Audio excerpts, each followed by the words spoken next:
अस्सलामुअलैकुम जी, कैसे हैं आप सब। आई होप आप सब खैरियत से होंगे। आज मैं आप लोग के साथ बहुत ही मजेदार फिश के सालन की रेसिपी शेयर करूंगी। फिश के सालन को आज मैं बहुत ही कम इंग्रेडिएंट्स के साथ आप लोगों को बनाना सिखाऊंगी और बहुत ही बेसिक से मसाले इसमें शामिल होंगे। बहुत ही मजेदार ये बनता है। आप इस फिश के सालन को बना के रोटी के साथ सर्व करें, चाहे तो इसको आप चावल के साथ सर्व करें। बहुत ही मजेदार लगता है। रेसिपी को लास्ट तक वॉच करिएगा ताकि कोई भी पार्ट आपसे स्किप ना हो जाए। तो चले आए जल्दी से रेसिपी स्टार्ट करते हैं। फिश का सालन बनाने के लिए मैंने एक पतीली में 2 बड़े चम्मच कुकिंग ऑयल शामिल करा है। इसको अगर आप कप में मेजर करेंगे तो 1 कप के बराबर ये बनेगा। उसके बाद इसके अंदर 1/4 टीस्पून यानी कि 1/4 टीस्पून इसके अंदर मेथी दाना शामिल करेंगे। इसको हल्का सा फ्राई करेंगे। उसके बाद 2 मीडियम साइज की प्याज जिसको मैंने ग्राइंड कर लिया है, पेस्ट बना लिया है, उसको शामिल करेंगे। अब प्याज को हमें अच्छी तरीके से भून लेना है ताकि इसका कलर जो है वो चेंज हो जाए। तो अब आप देखें प्याज का जो कलर है वो चेंज हो गया है। अब इसके अंदर 2 खाने के चम्मच अदरक और लहसुन का पेस्ट शामिल करेंगे। अदरक और लहसुन के पेस्ट को डालने के बाद इसको अच्छी तरीके से भून लेंगे ताकि अदरक और लहसुन का कच्चापन खत्म हो जाए।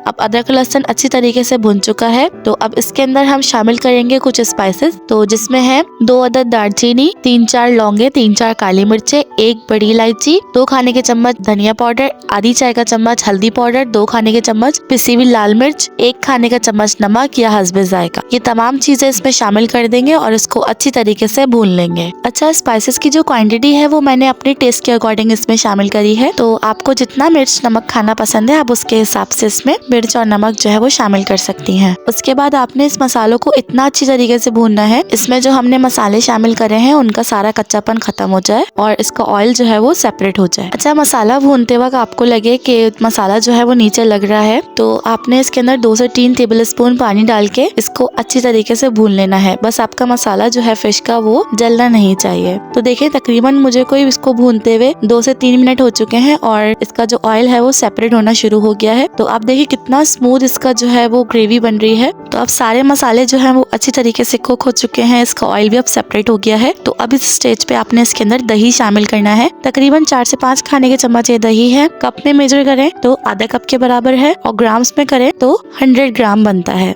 अब इसको आपने लो फ्लेम करके आपने इसको अच्छी तरीके से भूनना है। दही को आपने अच्छे से फेंटने के बाद इसमें शामिल करना है। जब दही अच्छी तरीके से भुन जाए, इसका ऑयल सेपरेट हो जाए तो फिर आपने इसके अंदर फिश शामिल करनी है। आप इसके अंदर कोई भी फिश ले सकते हैं अपनी मर्जी की। तो मैंने इसके अंदर ये फिश शामिल कर दी है। आधा किलो मैंने ये फिश ली थी। अब जो हमने इसकी ग्रेवी तैयार करी थी फिश की, आपने उसके अंदर इसको अच्छी तरीके से भून लेना है। तो आपने बहुत एहतियात से भूनना है ताकि आपके जो पीसेस हैं फिश के वो टूटे नहीं। इसको इस तरह से भूनेंगे हल्के हाथ से ताकि जो है वो फिश इसी के अंदर जो है वो कुक हो जाए। तो अब देखें तकरीबन 15 से 20 मिनट हो चुके हैं। फिश जो है वो अच्छे से कुक हो चुकी है। तो ऑयल भी इसका अब सेपरेट हो चुका है। तो अब आपने इसके अंदर पानी शामिल करना है। आपको जितनी इसके अंदर ग्रेवी चाहिए आप उसके हिसाब से इसके अंदर पानी शामिल कर सकते हैं। तो मुझे जितनी इसकी ग्रेवी चाहिए मैंने उसमें पानी शामिल कर दिया है। तो आप देखें मैंने ये फिश का सालन जो बनाया है इसमें फिश के जो पीस है वो बिल्कुल साबुत है। जरा बराबर भी जो है वो फिश के पीस जो है वो टूटे नहीं है। तो आप देखें हमने बगैर टमाटर के कितनी जबरदस्त जो है वो फिश का सालन बनाया है। अगर आपके घर में फिश फ्राई खाना पसंद करते हैं तो एक दफा